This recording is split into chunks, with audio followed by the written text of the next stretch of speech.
Here's your host, Dennis Rimmer. Welcome back. Yes, it is. It's another edition of Talking Books and Writing and stuff like that. Today we're talking from Ontario area, John Bemrose. The book I have in front of me is called The River Twice. Is this part of a trilogy, John? You might think so. In fact, because of course, I've written a previous novel, The Island Walkers, which was also inspired, like The River Twice was inspired by my hometown of Paris, Ontario. And I was reading earlier that your father and you were on a bus in Paris, and there was a guy at the back of the bus who was quote-unquote shell-shocked. Is that kind of what led you into this storyline? Yes, that's certainly one source of it. My dad and I were headed to the next town on a public bus to see a movie, and I noticed that in the very back seat of the bus there was this chap sitting all by himself. No one would sit near him, and he was jabbering away to himself, and every once in a while his body would be convulsed as if an electric shock was running through him. And my dad told me, "Don't stare at him." And then when Dad and I got off the bus, he explained, that man is a veteran of World War I, and what he has is shell shock. And here were two terms I had never heard in my life before. I mean, my friends and I were all conscious of World War II, right. Because that was the big event we kind of lived in the aftermath of. But I'd never heard of World War I, and it was as if a mountain range bigger than the one, since it was also called the Great War, bigger than the one that I'd been aware of, reared up behind the first one. And so he also explained that shell shock was a case of extremely bad nerves, because of the living constantly under the threat of annihilation from the artillery of that time. So that was one source of inspiration. And then a year after that, a local history, a very fine local history, came out called The Forks of the Grand about Paris, and written by an old teacher of my dad's, Don Smith. And there was a chapter in there on the First World War, and I read it the following year. I was 8 when the bus incident happened, and I was 9 when this book came out.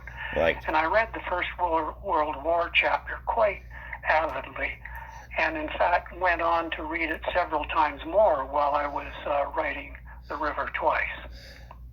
So would you say that's kind of the inspiration then for the whole series? But was there any characters that you had trouble writing and creating, dealing with this subject matter? Well, Ted, of course, because writing about Gary. Ted, the military man who's at the core of the book, the veteran who comes home in 1918 with what seems to be shell shock or PTSD. I wanted to. Sorry. I wanted to be very accurate about his situation because of in respect of the many men who'd been through wars and knew more about that subject than I. Excuse me a moment. Yes, this book, it's The River Twice. We're talking now with John Bemrose after my coughing fit. This is set in 1914, 1918, what they call the Great War.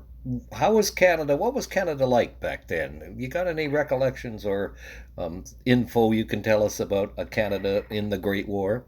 Yeah, it's interesting. When I was writing the final draft of The River Twice, I had a strange sense that I was writing about contemporary events because this was in the first year of our pandemic. And I wondered about this, and there are some statistics that rather shed some light on this this feeling of mine.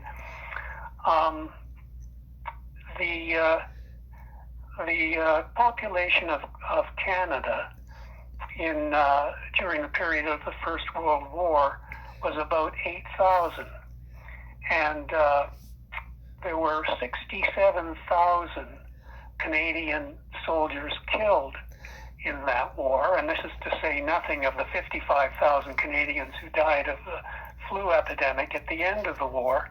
Right. And in our own pandemic, there were over 50,000 Canadians who died, but that was out of a population of 38 million. Right. So as you can see, the density of suffering in that earlier event was probably much greater than what we experienced during the pandemic.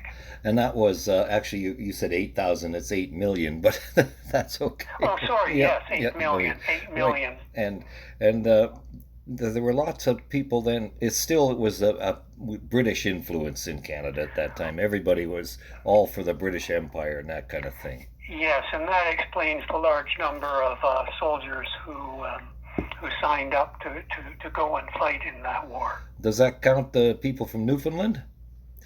No. No, and then they were the Royal Newfoundland Regiment and things like that, so they had actually their own contribution and losses as well. They certainly did. So The River Twice is a book about, like you said, Ted Whitfield comes home from the First World War, and the book switches back and forth between Ontario and the trenches and the battlefields in France. Now, I read somewhere that you had a hard time putting those scenes together. How did you create them, and what kind of research did you do to find out about them? Well, I read a great deal of military history from that period, and it was extremely helpful. And I think that it was simply imagination did the rest. You know, if I were a young guy and scared and was in that war, what would I have been feeling? So it was an act of empathy, largely. And did you watch any movies about that period, like 1917 or things like that? Yes, I watched anything I could find about that, including All Quiet on the Western Front, the silent movie version, which is, despite being silent, quite powerful. There was also a movie I heard about where they took footage from the First World War and changed it and colorized it from. Yes, I saw that as well. I haven't had a chance to see that yet. The River Twice. Now it's published by Thistledown Press out here in Saskatchewan. The first two books were published by Maclean and Stewart. Is there a reason why the switch of publishers?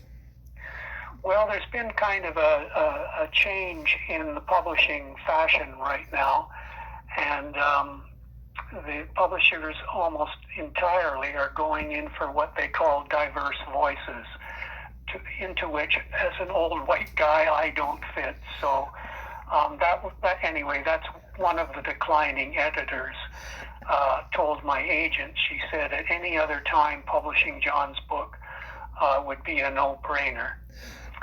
So I think it was just, and by the way, I rather support publishing diverse voices. People like me have had it our own way for perhaps far too long. But on the other hand, maybe the readers want your voice and your book. So, quite possibly, yes, I hope so. Okay. Why should readers, especially now, read The River Twice? Well, if they're Canadian, it's because it's us. And it harkens back to a Canada that doesn't really exist anymore, as you say, very British in its loyalties and sometimes even in its social habits. And because it is another example of societal trauma, which people can learn from. It was a damned hard thing for people to go through. I mean, the little town where I grew up, Paris, had a population of only about 4,000 people at that time. and yet they lost 90 young men. And one woman, actually, and that was nursing Sister Baldwin, who was killed while tending to her patients in a French hospital by German bombs. So it's us is my short answer. Or at least it's who we were. And that's a good point, that it's who we were, and this is where we are now, and this is how we got here, and perhaps we could all learn a thing or three from the River Twice. But hearkening back, John Bemrose, when did you first realize that you could be a writer and you wanted to be a writer, as well as a teacher and professor and things like that? Mm-hmm. Well, I wrote obsessively as a teenager. And my English teacher, Stuart Dean, in Paris District High School, started a writers' club to which I contributed quite enthusiastically. It was mostly poems in those days, and for a long time, even into my 20s, I struggled about whether I should be writing poetry or fiction, and eventually fiction, claimed me. And have you had advice over the years? What was the best advice you had, and maybe the worst advice as well? As far as your writing career goes. Yes. Well, people have told me to this is the good advice, to write what I know, and that's how I've gotten kind of stuck on Paris.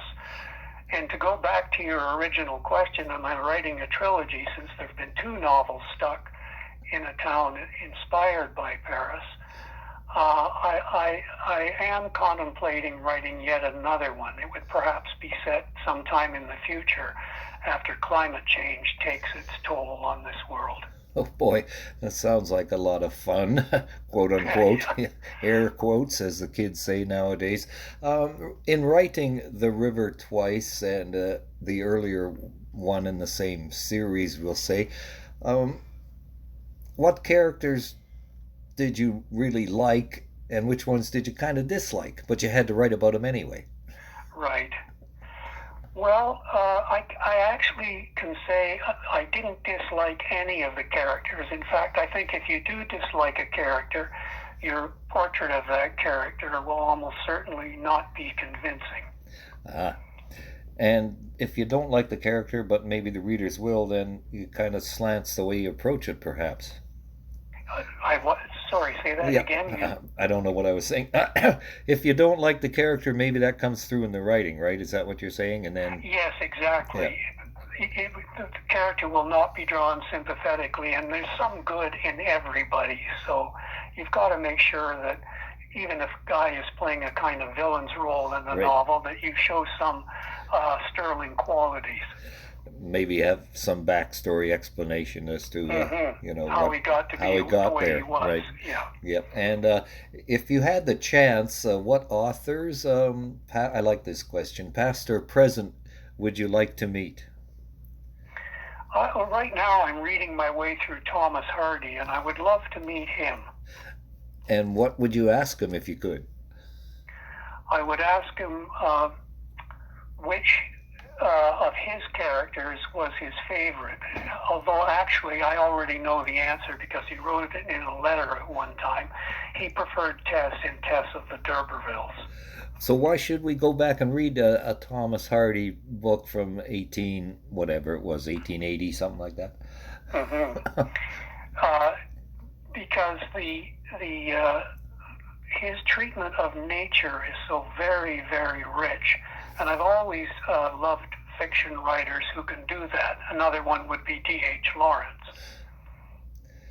And I was interviewing a person who liked, who is the author of Jane Austen? No, what's her name? Yes, I've recently read my way through Jane Austen as well. And her wit and intelligence, her ability to evoke the various layers of a social situation, the false self underneath which more true elements keep rising and breaking through. She's splendid. So that's some reason why a lot of us readers maybe should go back to what they call the classics, because they actually are. Yes, they actually are. I mean, there's an awful lot of fiction being read now and celebrated now, but it's not being written by what I would call people of genius, or only in very rare circumstance. Is there any contemporary authors you're fond of? David Wallace, David Foster Wallace. Yep. Now he's no longer with us, is he? No. Okay, so had a bit of a troubled life, I think. Yes. Yeah. One before we wrap it up here, because it's early in the morning for me, and I have to go to work pumping gas. Of course, this usual question: what kind of advice do you give to people who are trying to be writers, or want to, or think they want to be? It's very simple. Just keep writing, and even if you think you're not very good now, you might with time, and if you happen to be lucky enough to have the talent, it will come. Is there, just on the same line, is there such a thing as writer's block? Oh, yes. And how would you, or how do you handle it? I remember writing the Island Walkers, and I couldn't get past chapter 4. I kept writing chapter 3 over and over again. And then finally, I thought, I arrived at the idea that if I don't care if I die writing this, I'm going to write it. And I went ahead, and I had been stopped by not knowing always what came next. And yet I found that writing the novel was like moving through a fog.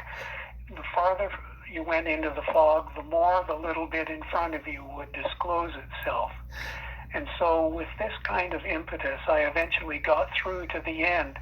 And by the way, at the end of the fog, I could see towering above the fog the place I wanted to get to, and I did get to that place. But it was a struggle. It was a struggle. Well, that's why I call it writer's block, I guess, because you have to get through it. One more, John. One more before we wrap it up. How do you write? Do you use pen and paper, a typewriter, computer? What's your favorite way of doing it? In the early days, I did write on a clipboard on my knee with a pen. But more lately, I've been writing on a computer. Okay, that's John Bemrose. The book out now is The River Twice, and we can look forward to something else in the future, perhaps? Well, we'll see. Good way to leave it. Thank you very much, John, for your time today. You're very welcome. Thank you for visiting with us today. This is Talking Books and Stuff with Dennis Rimmer. Contact him at dennis@talkingbooks.tk.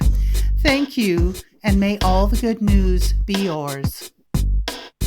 Oh, and don't forget to check out his book, The Great Canadian Notebook, available across Canada and at amazon.ca.